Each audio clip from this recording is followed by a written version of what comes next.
Bonjour, ce tutoriel est pour vous apprendre comment partager du code Python dans GitHub à partir de PyCharm. En l'occurrence, on va essayer de partager du code, par exemple d'un plugin de QGIS, de telle manière à ce que plusieurs développeurs puissent faire évoluer le plugin. Alors, il faut bien sûr un compte sur GitHub, il faut avoir PyCharm de bien installé, et il faut aussi avoir développé un plugin de base. En l'occurrence, je suis parti du plugin builder pour construire un plugin de base qui s'appelle TestGit. C'est ce plugin qu'on va essayer de partager. Je conseille le code que le plugin builder a généré, je conseille de le mettre dans un répertoire en dehors de QGIS, qui serait un répertoire spécialement pour le code. C'est ce code qu'on va faire évoluer. Ainsi, si on désinstalle QGIS ou qu'on fait évoluer notre application, on installe un nouveau QGIS, on aura simplement à copier le code de ce répertoire et le mettre dans la nouvelle application. Alors pour partager du code Python, il faut déjà ouvrir le code à partager. Donc on va faire Open, on va aller chercher le code à partager. En l'occurrence, c'est le code du plugin builder.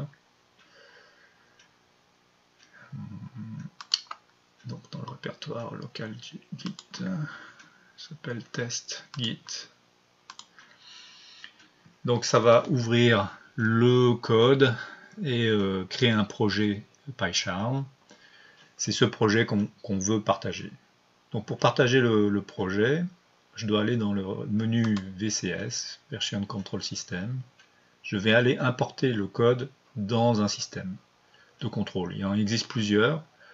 En l'occurrence, on va utiliser l'application, la fonctionnalité qui est Share Project on GitHub, qui va automatiser la création du répertoire en ligne. Donc, par défaut, c'est github.com. On va utiliser le principe d'authentification par password.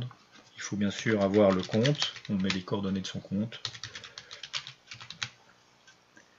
Et on peut se connecter. On peut alors mettre un nom au répertoire. Donc on va conseiller de mettre le même nom que le nom du plugin, comme ça c'est plus simple à gérer. Et je vais faire share. Donc ce que va faire l'application, c'est qu'elle va partager des fichiers en ligne. On peut enlever certains fichiers si on le souhaite. En l'occurrence, nous on va tout partager.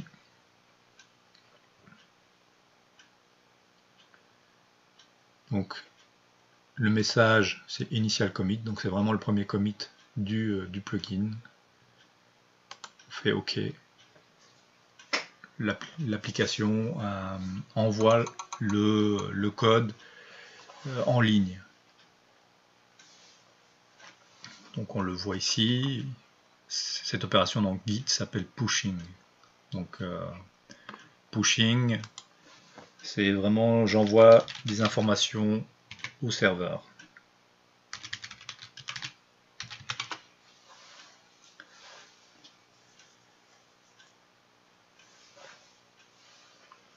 Donc ça, on n'a pas besoin. Si tout s'est bien déroulé, vous allez avoir une notification comme quoi le code a été envoyé sur GitHub. On peut vérifier ça en retournant sur notre compte GitHub et en regardant en fait les activités.